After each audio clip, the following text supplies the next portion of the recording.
Sizetten geldi. Gel pulunu verin. Size pulunu verdim. Yerden geldi. Müslüman kılıyorsun pulunu sorayım bana. Pulunu ver.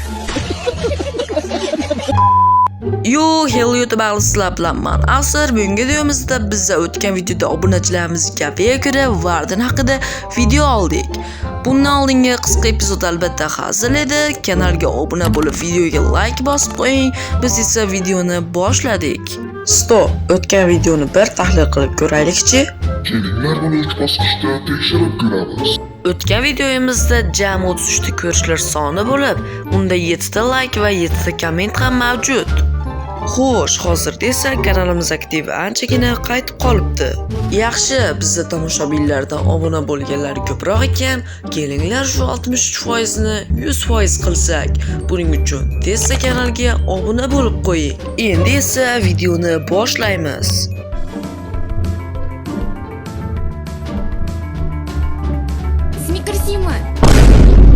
Warden bu Minecraft'dagi yovuz juda kuchli bosslardan hisoblanib, inglizchadan tarjima qilinganda qamoqxona qo'riqchisi ma'nosini anglatadi.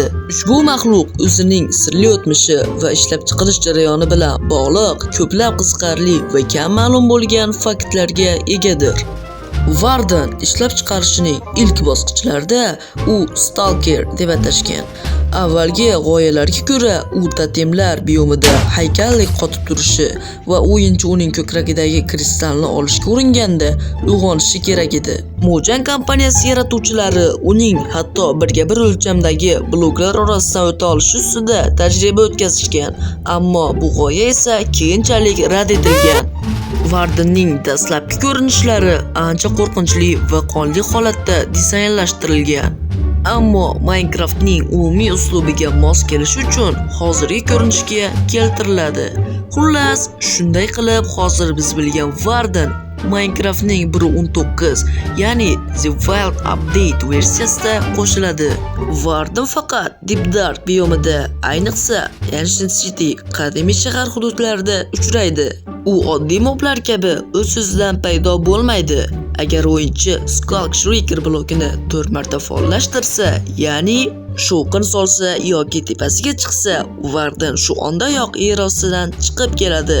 Agar Warden 60 soniya davomida hech qanday shovqin eshitmasa va hech kimni sezmasa, u yana yer ostiga kirib g'oyib bo'ladi. Xullas do'stlar, Warden haqidagi videomizning birinchi qismi o'z nihoyasiga yetdi.